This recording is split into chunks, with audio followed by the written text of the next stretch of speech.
Today we are joined by author of Stay on Beat, Aligning Yourself with Winning Trends in the Music Industry, Kaitlyn Fox. She's not only an author, but she's also a singer-songwriter herself and works in the industry. And I'm very excited to chat with you today about literally all things music. I've been talking about bands all day, and I'm just really kind of excited to delve into the things I've talked about with them, about trends online right now, and also just like in general with your career and how you got to where you have been. So kind of just to get us started, what was the first thing you listened to today? Oh man, I'm trying to think back. We're in a snowstorm right now. Oh my god. So I was running on the treadmill today and was listening to music. I think I was listening to Mumford and Sons, but I can't remember what songs. It might have been a lot of different ones. Oh my god, yeah, I bet. Mumford and Sons is so good, and I have not delved too deep into like everything they've done. I've been doing that with the Lumineers, so like they're kind of next on my hit parade. Yeah, I write for the Michigan Daily here at my Mhm. college campus, and I just reviewed their new album. So I got to listen to that, and it's so good. It's so different than their other stuff too. So it was Really? refreshing. Yeah. That's awesome. I was really excited to see that Mumford, that I don't remember his first name, did the Ted Lasso soundtrack or part of that, and I Oh, was very really? excited about that. Yeah, Yeah. he did this theme song at least. I know he does a couple other things, which is I love that, and I love Ted Lasso, so kind of biased in that. Um, so like, give us like I guess the elevator pitch of who you are, and what you're doing right now, and like like just give us about like just a glimpse of you. Yeah, so I am a student right now living in Ann Arbor. I go to the University of Michigan. I'm a senior, so I graduate in a few months, which is really crazy to think about.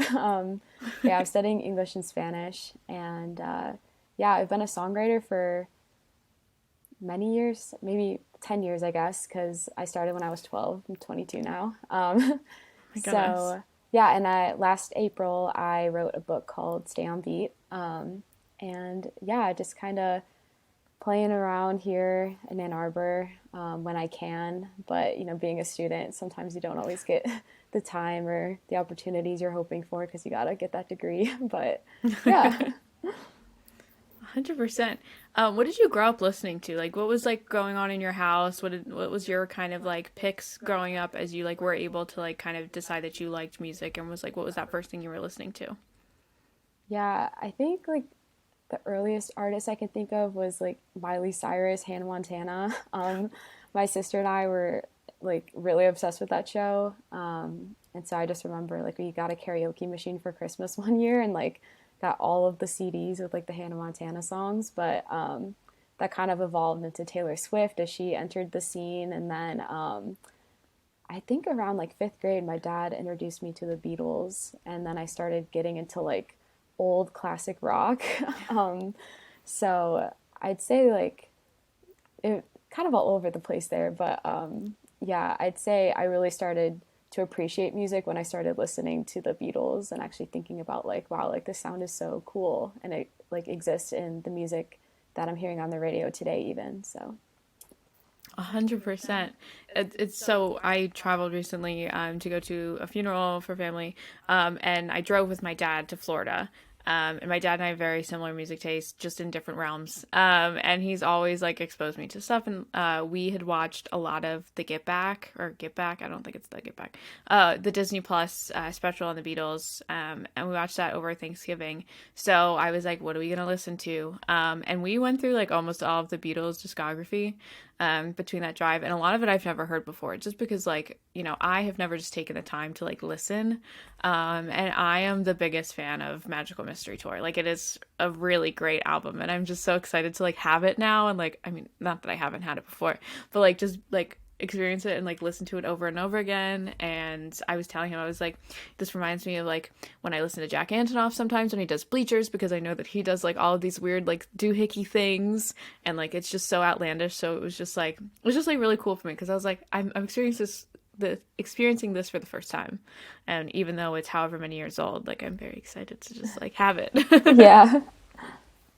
And also just like see the changes and stuff like that, and like sound. I just it's like been my favorite thing the last couple of weeks. So I was like, you brought up the Beatles. I was really excited. So how did you get into music, number one, and then also how that ended up, like writing? Obviously, you're studying, writing English and Spanish, you said, but how was that like kind of path for you? Yeah, so kind of tying into the theme of the Beatles here. I I think around like sixth grade, my parents, Paul McCartney was coming to town. I lived in a suburb outside of Chicago, so he's coming to Wrigley Field, and my parents got me tickets to go see him. So I was like super excited because I was like at the height of my like Beatles obsession. And I showed up like decked out in like every like Beatles item I possibly could own, and we were sitting at like the very back of Wrigley Field. I remember I had like binoculars just to like see the stage. But basically, while my mom and I were walking to the restroom, some British guy like stopped us and was like, "Hey, would you like to, see the show from the front row?" And my mom, like we're in Chicago, so my mom thinks it's like a scam. So she's kind of like trying to push past this guy. And he's like, no, like I'm Paul's manager. Like, how many people are in your party? Like, I'll just give you the tickets right now. So my mom's like, well, we have like four people. So he just went like one, two, three, four, handed us the tickets. So we went all the way from like the very back of Wrigley Field to like on the field, front row, like in the center. Oh my goodness. So, and that was just like very transformative for me because that was like one of my idols, and I just saw him like just having like the time of his life up there, and he's like getting up there, he's pretty old now.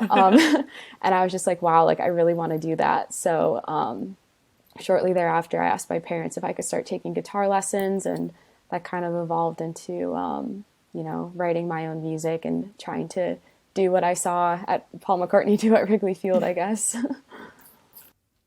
Awesome. And where did writing come in that to you, as in like the book, and now you write for the website you mentioned?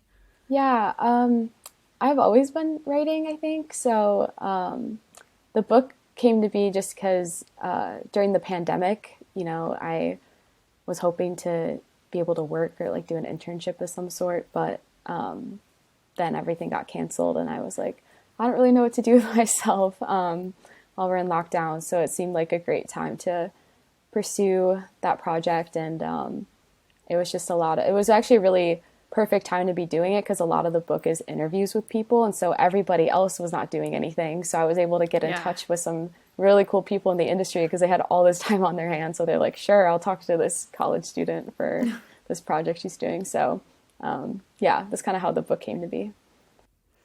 Why were those like topics in the book so important for you to write about? Or do you think it was kind of more of an exploration for you as a musician to write about and research? Yeah, in the beginning, I was like going through a lot of possibilities on what to focus on. For a while, I thought the book was going to be just about women in music because that's something I'm really interested in, both like artists and like on the more like the industry side. Yeah. But then I was realizing like there's not a lot to say there that hasn't already been said. Like I think people are pretty aware now, what's going on. There's still a chapter in my book though about women in music that I'm really proud of. But yeah, I decided to shift it because I was thinking more about the artists that are kind of breaking through on their own through social media, especially now with TikTok. Like it's actually insane. I'm seeing artists who, they have one song that, gets picked up by a couple people for their TikToks, and all of a sudden everyone wants to know what that song is. Yeah. So that's really what the book is about, like those DIY artists who are trying to do it on their own without the support of a label, and how like just this cultural moment that we're in right now is like the perfect time to be trying something out like that. Heck yeah. And I think that like you brought up TikTok, which like is constantly a question that I ask in like all of these interviews that I do with different artists, because it's so relevant right now. And a couple of people that we have interviewed have been like, specifically I'm thinking of like Games We Play. They put out a track probably 2 3 months ago. They pushed it on TikTok. There was a little bit of motion, but I don't know, like in the last like 3 months, like the head of Games to Play, Emin, he posted a TikTok with his wife, and it like skyrocketed, and now he's been like very verbal about on social media, like, I've been approached by this label, I've been approached by this person, by this person. The song came out 3 months ago. He made one TikTok a week ago, and all of a sudden there's just this whole revolution around this song and like where he's gonna go because that one song from this one TikTok just like skyrocketed, had 13 million views. And I like scrolled through because I wanted to see the TikTok. I was like, this hasn't been on my For You page yet. Like, what is it? And a couple of my friends had sent it to me. They were like, oh, get this guy on your show, get this guy on your show before he's too big. And I'm like, he was on here 2 weeks, two episodes ago. Go back. But like I was looking and there's like Phineas, Billie Eilish's brother, also incredible producer, and like all of these like large names on TikTok, I guess, were commenting on it, and I just kind of had to like sit back and I was like, really? Like, not about the song, not about him, not about the band or anything, but like the fact that the power of like one 30-second video can do that for him and his career. And it's just fascinating to me. It's wild. Yeah. And I also think about like the band Valley, who we've also had, and I adore, absolutely adore. And they've had a couple songs, and now granted they are with a large label already, and like I'm sure that there is something there of them telling them to make TikToks a certain way, or like promoting the TikToks in ways we do not know, as a consumer, but baffles me. It baffles me, and especially like through COVID, like how so many have like taken that and ran with it, and then now you see like other bands trying to do it, and like some of them just like don't understand, which is like, so I don't know. I just think it's so fascinating. So I'd love to like hear like what are your thoughts about TikTok and like the music industry? I'm not gonna lie, at first I was very like anti TikTok. I was like, this Same. is very annoying, and like not gonna go anywhere. Even while I was writing the book, honestly, like I talked about it, but in the back of my head, I was like, I don't know about this one. Like I was Right. thinking like it's gonna be like Vine, like it'll be out soon. But now that I'm like trying to get my music out there a little bit more, like I just did like a small video of like a snippet of a song that I wrote, and it's gotten quite a few views on it. Like it hasn't blown up or anything, but I was just like really surprised because it's just amazing. I don't know how the algorithm works, but how they just match you with similar things. Like my whole TikTok feed right now is like singer-songwriter, so I imagine that my videos are showing up in the same way for other people. So it's just like an incredible opportunity. Even if people aren't like liking it or watching it very long, like you're still like they're like you're getting that exposure, which is so Yeah. valuable. Yeah, it's a really, really neat app.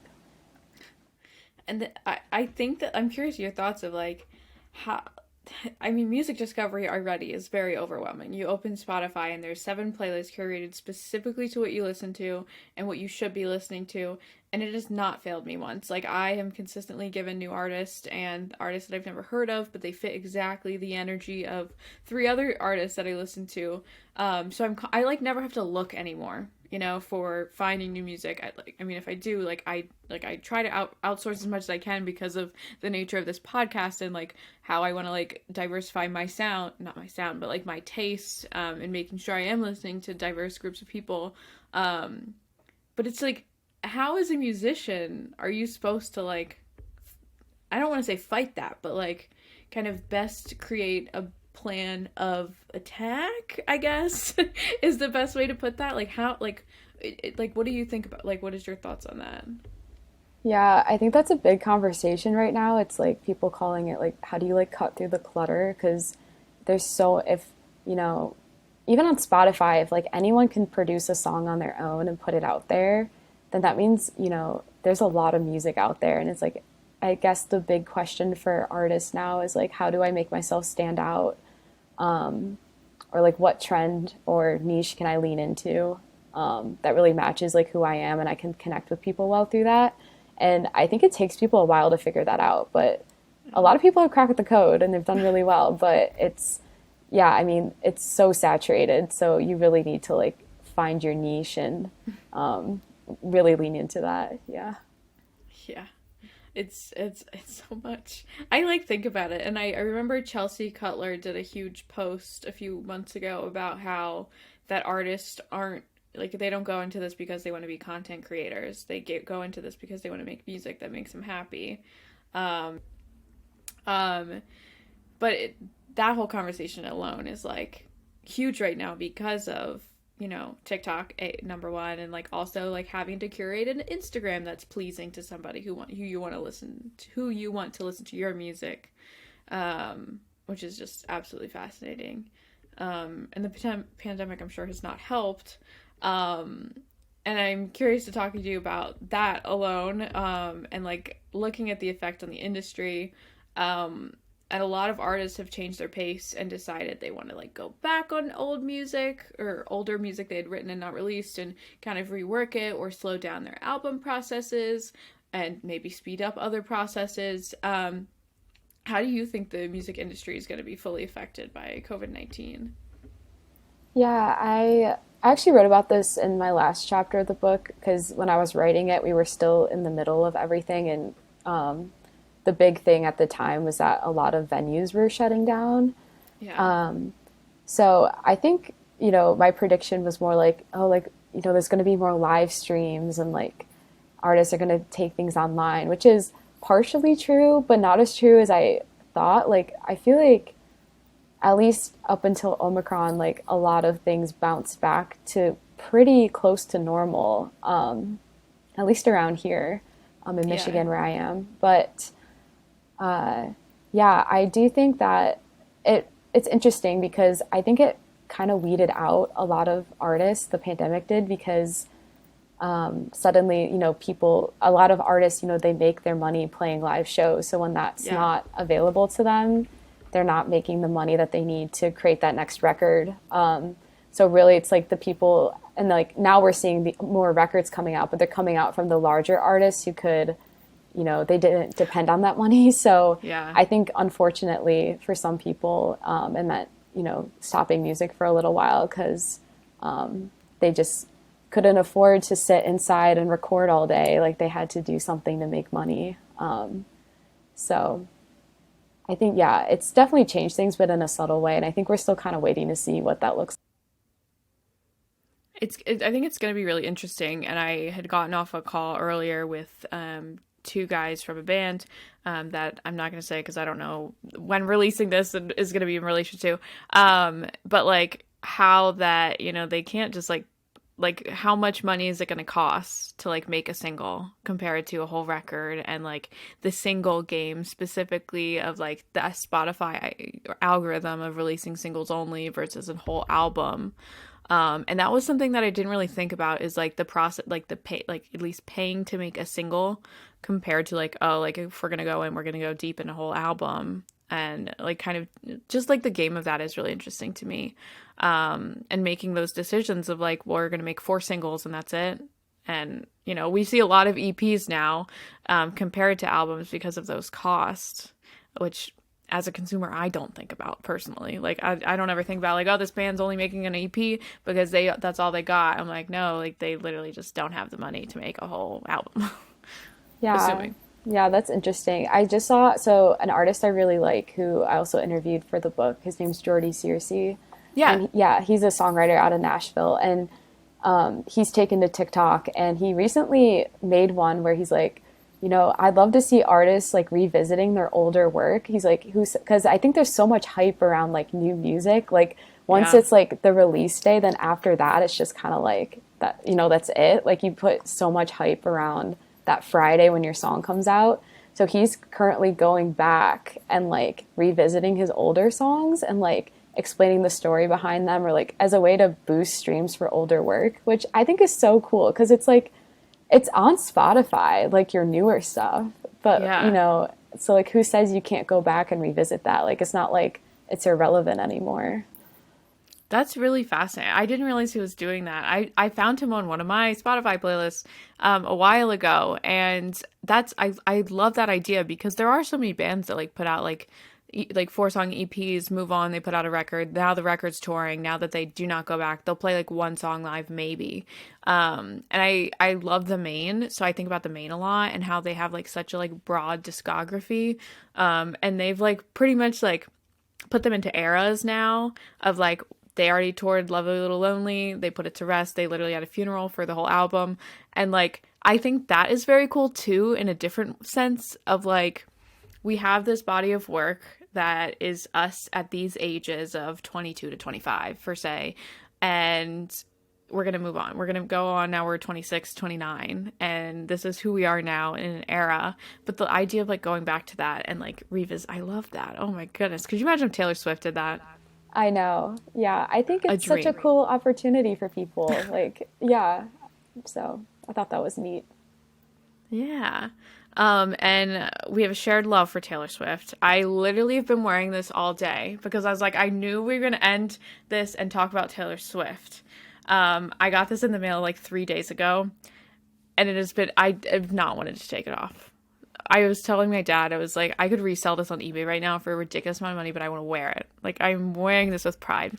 And you are very interested in her like whole marketing strategy, which as a consumer, I do not understand. I understand how great it is and how I spend my money on her, and how I buy her records and every vinyl I can buy it. But what, like, let's just talk about it because it is like a machine. Yeah, I think, you know, I was most interested in her earlier career, because even like the people that were coaching me through the book were always talking about her, the way she marketed to her fans, like early on in her career. Because like once she was famous, it was a little bit Yeah. easier. But no, like when she would go on tour as a new artist, like a lot of times after the show, artists will just get back on their bus and like get ready to go to the next destination. But she would literally like sit there and meet every single fan that was in line and like shake hands, sign autographs. Like, I mean, she was there until the last person got their t-shirt signed. And I think that is just so important. Like, I think artists forget that all the time. Like, I can't tell you how many times I go to open mics and people play their song and like leave, and then no one can approach them afterwards and like, you know, tell them good job or like connect. Like so much of music is just like the after the show and like connecting with people. It's all about networking now. So I just really thought that, you know, her story, and obviously it works for her. So I think there is power behind making connections with people. 100%. And like thinking in that, like that's literally Taylor Swift and how there's so many like bands now who like I like the Maine is like kind of like my like when I think of a perfect band, I think of the Maine. I know they're not perfect, but in my head they're perfect. They are very in the same vein of like after a show, we are going to meet as many people as possible. Whoever's out there is out there. You know, we're going to try our best, whether we're standing in line for an hour, let alone an hour and a half, like whatever. And that makes such a difference for me as a fan is like, if I, you know, I've met them so many times, I don't need to meet them again. Will I meet them again? Probably. But like the fact that they have that such a deep connection because I've seen them X amount of times, but how many people are seeing them for the first time and this is their first show and they like are excited and that keeps them coming back, you know? And I like to this day, like I have such a special place in my heart because like they gave me that as a young fan, you know? Um, and I think that's a perfect example of like that's not a marketing strategy, but it is. It for sure is. Yeah, I think part of it is just I think like I get the sense that she enjoyed doing that. Like she wasn't like, oh, like this is my like strategy to Right. make it. But I do think like regardless of who you are, like people connect more with you, not so much your music, which I think a Yeah. lot of artists forget. For sure. And another topic, and we kind of touched on this earlier, is women in music and bettering inclusivity. And I am 100% guilty of that. And I look back at the people I've interviewed on this podcast, and there's very much a lack of women, a lack of color. And I 100% know that and like am addressing it to the best of my ability with the means I have of my small little team.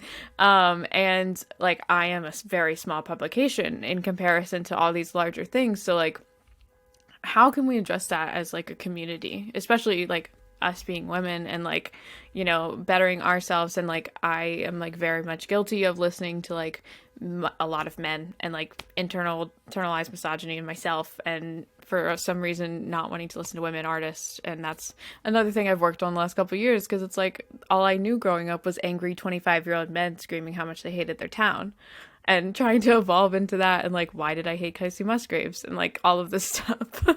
Yeah, I think a lot of it as consumers is just like because in the book I looked at a couple studies where they were looking at like the Spotify algorithm, and it just like inherently will just spit out male artists, and whether that's intentional or just because like you know there's just so many more men doing music for other reasons. I think there's a lot of levels to this, but Yeah. I think, you can't rely on the algorithms that are just giving you these playlists, like you were saying, like these curated playlists, kind of stepping outside of that and exploring other things. And if you don't like a female artist, like ask yourself, why don't you like that artist? Is it because like she's doing something that women typically don't do? Or are you just like, it's okay to not like an artist because you just don't, enjoy that genre or that song. But I think a lot of times if I'm not liking a certain song from a women artist, I'm like, why do I not like this? Is it, sometimes I find that it's because I'm like, oh, I'm not used to this.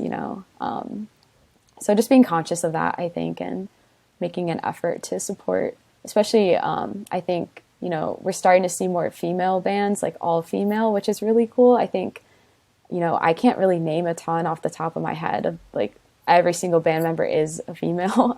Right. So yeah, I think, there's ways around it, but definitely a ways to go. 100%. And, like with writing this book and all the research and interviews you've done, how has that changed your perspective as somebody in the industry?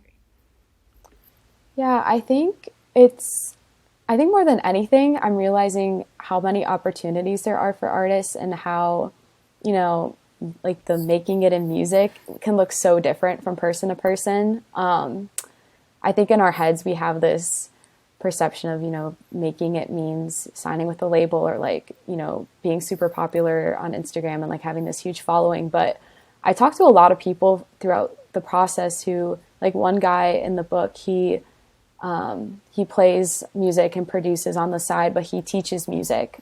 And he's like, this is making it for me. Like I'm able to like do music, like, and pay my bills. And I Yeah. thought that was like just like a really beautiful reminder that like, it looks different for everybody. So if for one person, it's just being able to perform and, not have to work a different job, then, that's just as great as the people that are signing to a record label and getting to do like stadium tours. And yeah, I think that gets lost sometimes in the messaging, especially when we're seeing so many people striving for, more followers, more shows, that sort of thing.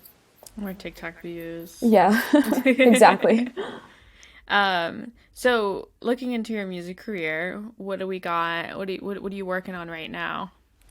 Um, so yeah, right now I'm really just focused on graduating. Yeah. But I do have a lot of songs that I've written over maybe like the past year or two that I would love to get recorded. I have a close mentor of mine who's a producer, and we've been really wanting to tackle this project, but just things keep coming up and we have not gotten to it. So I'm hoping once I graduate and I'm not like inundated in college life, it'll be an opportunity Yeah. to start working on that. But until then, I'm just kind of posting songs online, playing shows here and there. So, which is fine for now, kind of enjoying these last few months of college while I can. Absolutely. How has that been kind of balancing not only like singer-songwriter, you also work with Whoa That's Fresh, if I can say that. I don't know if I was supposed to say that or Yes, not. yes. Who we've had obviously, and I communicate a lot with a lot of people from that team, having a college career, social life, book you wrote, you're also writing for another publication. How has that been for you? Yeah, I think it's been like such a great opportunity to be able to do all these different things. And for a while I was kind of just wondering like, okay, like what is it that I want to do? And then I realized, no one's going to like tell me what to do or what the next steps are. Like I just kind of have to like start reaching out. And that's what helped me land my gig with Whoa That's Fresh. That's what's helped me, get to different open mics. So I think just, taking initiative is important. And it's fun because music is, like brings people together. So like my friends will come to open mic night with me sometimes. So it's like an opportunity for us to hang out and an opportunity for me to play. So it's like a lot of these things intersect in a really, really cool way too. That's awesome. Well, I have a game if you want. Do you want to play a game? Yeah, sounds good. Awesome. Well, the game, I'm going to give you a very specific scenario, and I'm going to just ask for the song you think of first when I say it. First song that comes to your head. You're in the back of a friend's car, and the worst possible song that just like kills the vibe comes on. I love this song dearly, but I pick Skinny Love by Birdie. Really, I love that Like if you're in song. the car with a bunch of friends, that's just like, oh, I'm a little sad now. Oh my gosh. I don't know. The first song that came to my head was Call Me Maybe. Like, but I feel like that's like a sing along, but I don't know. I feel like some people just get irritated by that song. It's like reminds you of like middle school maybe. Oh my God, yeah, making the music video and posting, yeah. Yeah. Unfortunately, I'm guilty of that. Yeah. Is that your final answer? I'm gonna say that's my final answer. Call me a good. That's a good choice. That's a good choice. The second one, you are in a foreign country and you're lost. You have no idea where to go, and you need to act like you know what you're doing. So you throw in the song to make you feel confident. I picked "Formation" by Beyonce. Okay, the first song that came to my head was Barcelona by George Ezra, because like that's the song I think of like for traveling, and I just feel like I it's do like, too. yeah, in my head it's like, okay, if I'm gonna be like roaming around a city, that's like the soundtrack. That's such that one, and then also "Barcelona" by Ed Sheeran is also a great Oh one. my gosh, wait, yeah. Both would be very equally the same. Also, I used to love George Ezra, and you're reminding me that I haven't like checked up on him in a while. Is he still making music? Do you know? I don't, I like Random I listen to question. him all the time, but it's like the older stuff. So I Yeah. don't even know. Like yeah, I need to check on that. Maybe after this, I'm gonna look at his No, Spotify. so literally same. Because I was like obsessed with that man, him, and then I was listening to Sam Smith at the same time, and I saw Sam Smith live, and they were so freaking good. Yeah. It was amazing. And then the last one is you're on the way home from a date, and it went terribly, and the person is in the car with you. You have to pick the song to drive home with. For obvious reasons, I'm picking All Too Well, the 10-minute version on repeat to choose chaos. I feel like I would pick that one too. Like, because, It's a good one. and I feel like a lot of men are like really annoyed by that song right now. So it's like maybe it would like encourage the guy to like leave. I don't know. Please, like, shut Yeah. up. Like, Yeah. literally. No, it's so good. I could talk for hours. I very much like once Taylor Swift, and this kind of obviously like leads into the conversation we had earlier, but like once Taylor Swift like did not like do too much country anymore, I fell off, and I don't know if it was because I was too into like alt punk and like pop punk and all that stuff that I was just like, this is bad. I don't want to listen to pop Taylor Swift. So when Folklore came out, I dove through the whole discography again, and I have not looked back since. I'm ridiculously obsessed with Taylor Swift now. Like, it's disgusting. Me too. Yeah, I think when Folklore and Evermore came out, I like started realizing how brilliant she is at lyrics. Like her lyric Yeah. writing is insane. Like I just like Folklore is incredible. Like that's my favorite album. Like I wish I had the creative capacity to do something like that. Like everything is just amazing. It's so good. And then, like, obviously, like, I went back and listened to, like, everything. So, like, Reputation is, like, ups. I'm obsessed. It's bad, and I've been buying merch, and it's a problem for me. Yeah. And it's funny because, like, everybody's like, you really used to, like, hate Taylor Swift. Like, you, like, would verbally say you hate Taylor Swift, and now you're, like, a big Swiftie. I'm like, yeah, well, don't judge me. Yeah. Like, I've made some decisions in my life. You have too. Yeah. So I have one final question for you. Musicians, anybody, really have any platform, and they have the ability to have a platform to leave a mark on the world in various ways, either smaller or larger. What is the mark that you want to make, number one, as a musician, and also just somebody in the music industry? Yeah, I think as a musician, I think, yeah, music is just a really cool way to share stories and connect with people. One of my favorite genres is folk music. I think it's one of the genres that like does that the best. It's like so rooted in like tradition and storytelling, and I think that's just so beautiful. Like going to concerts is one of my favorite things because you're just like surrounded by Yeah. people who all love the same music as you do, and you're like singing along. So yeah, just kind of like fostering the community that comes with music is really important to me. And I think that goes on the industry side as well. Like, working in PR at Whoa That's Fresh has really showed me how cool it is that I get to like promote people's vision as artists and like their stories, especially, as an artist myself, I know how valuable it is to like have people hear like who I am and like where I'm coming from. And like, I think it's just so cool that we get to do that and help people share their story and share their music. So yeah, I think that's really cool. Absolutely. Well, Caitlin, do you want to like plug anything, plug your socials, whatever you want to plug, where you can find your book, where you can find you anywhere else? Yeah, so you can find me at Kaitlyn Fox Music on most socials, like TikTok, Instagram, Twitter. I have a website, it's kaitlynfox.com, and then my book is available on Amazon, so you can check it out there. Amazing. Well, thank you for hanging out today, Caitlin. Yeah, thank you for having me.